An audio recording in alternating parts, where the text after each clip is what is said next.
ये सब क्या हो गया जी? कुछ नहीं बचा, न खेत बचे न घर। अब हम क्या करेंगे?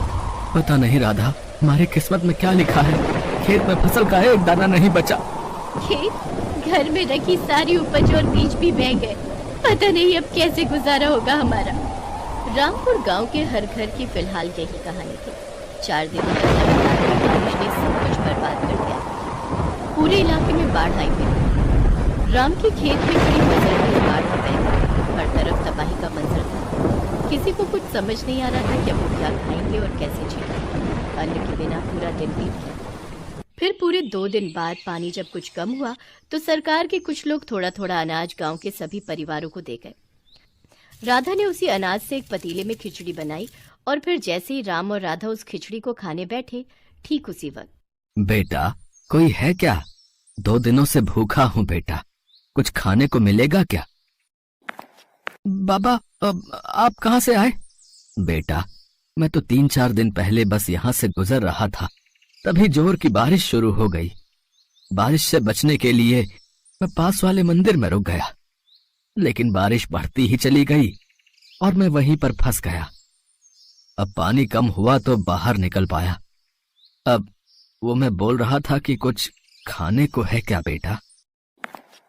एक तो वैसे ही अनाज कम है, इतनी सी खिचड़ी बनी है बस, इसमें से अब बाबा को कैसे खिलाएं? कोई बात नहीं, भगवान सब व्यवस्था करेगा। बाबा, आप अंदर आइए। बेटा, अगर कोई बात है तो जाने दो, मैं कहीं और जाकर। ना बाबा, कोई बात नहीं, ये मेरी पत्नी राधा है, इसने खिचड़ी बनाई है, तो बस ये कह रही है कि आपको खिलाने के लिए हमारे पास अच्छा भोजन भी नहीं है। अरे कोई बात नहीं बच्चों, भूखे के लिए तो खिचड़ी भी पालक पनीर के समान है। ऐसी बात है तो आपका स्वागत है। आइए बाबा, जो हम खाएंगे वही आप भी खा लीजिए। राधा और राम के पास इतनी भी खिचड़ी नहीं थी कि वो दोनों भी पेट भरकर खा पाए। ऊपर से साधु बाबा के आने से तीनों मुश्किल से खिचड़ी के 3-4 निवाले ही खा पाए।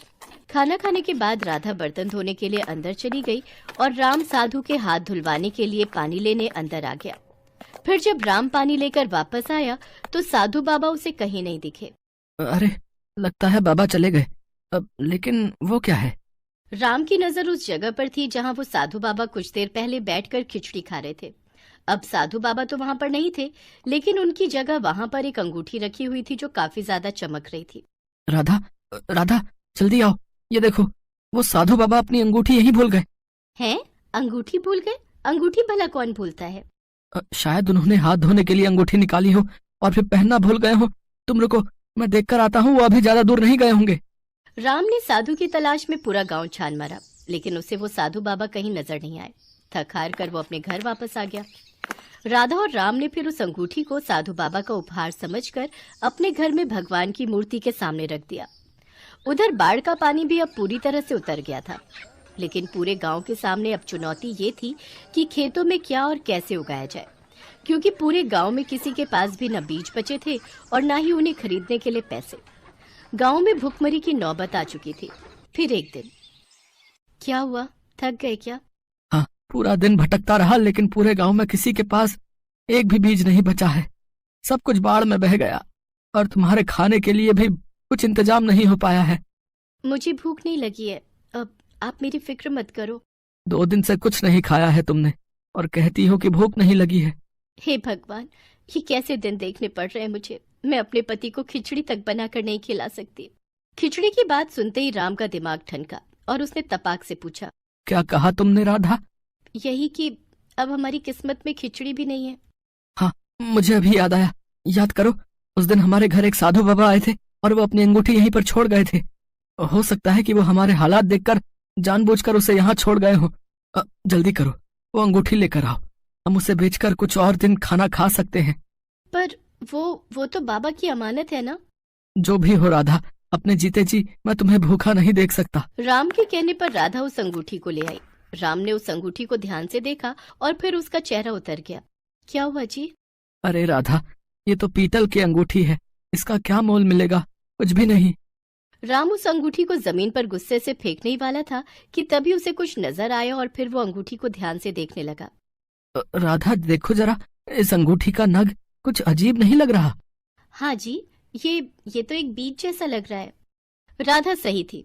असल में वो एक टमाटर का बीज था जिसे राम ने बड़े ध्यान से अंगूठी से अलग किया। पर कोई अपनी अंगूठी में नख की जगह टमाटर का बीज क्यों लगाकर घूमेगा? यही तो सवाल है राधा। जरा सोचो, जब हमारे घर में कुछ खाने को नहीं था तभी एक साधु हमारे पास आते हैं और ये बीज यहाँ छोड़कर चले जाते हैं। कुछ तो बात है राधा। दोनों ने उस बीज को नमन किया और फिर पूरी श्रद्धा के साथ उसे अपने घर के एक गमले में गाड़ दिया। राधा और राम को लगा कि कुछ दिन बाद उस बीज में से टमाटर का पौधा निकल आएगा, जिनसे वो कुछ वक्त बाद कुछ और बीज बना पाएंगे। और इसी सोच के साथ वो दोनों वहां से चले गए। उन्हें इस बात का बिल्कुल अंदाजा नहीं था कि उनके साथ क्या चमत्कार होने वाला था। अगले दिन जब राम और राधा सोकर उठे तो ये देखकर चौंक गए कि जिस गमले में बस एक दिन पहले ही उन्होंने टमाटर का बीज बोया था, वहां अब एक मजबूत पौधा खड़ा था। सिर्फ इतना ही नहीं, इस पर कई सारे लाल लाल टमाटर भी उगाए थे। हे भगवान, ये कैसे संभव है? इतनी जल्दी भूल गए? ये उन साधु बाबा का चमत्कार है जी, और मेरी बनाई खिचड़ी का फल, जो इतने सारे टमाटरों के रूप में हमारे सामने है। उस पौधे को साधु बाबा का आशीर्वाद और भगवान का चमत्कार मानकर राम और राधा ने अपने हाथ जोड़ लिए। राम ने उस पौधे से निकले टमाटरों से एक टमाटर तोड़ा और उसमें से ढेर सारे बीज निकालकर अपने खेत में बो दिए, जबकि राधा ने बाकी टमाटरों की बढ़िया चटनी बनाई। कई दिन बाद दोनों पति पत्नी ने खुशी खुशी और भरपेट खाना खाया। अब दोनों को अगले दिन का इंतजार था और जैसे ही सुबह हुई वो दोनों भागकर अपने खेत में गए। वहां उन्होंने देखा कि पूरा का पूरा खेत टमाटरों से भरा पड़ा था। इतने सारे टमाटर देखकर दोनों खुशी से उछल पड़े। तभी वहां गांव के सरपंच आ गए। अरे भाई राम, अरे ये चमत्कार कैसे हुआ भाई? कल तक तो तुम्हारा खेत भी हम सबके खेतों की तरह ही वीरान पड़ा था, फिर ये टमाटर की फसल एक ही दिन में कैसे उग गए भाई? ये जादुई टमाटर है सरपंच जी। अब आप बिल्कुल चिंता मत करिए, अब हमारे गांव में कोई भी भूखा नहीं रहेगा।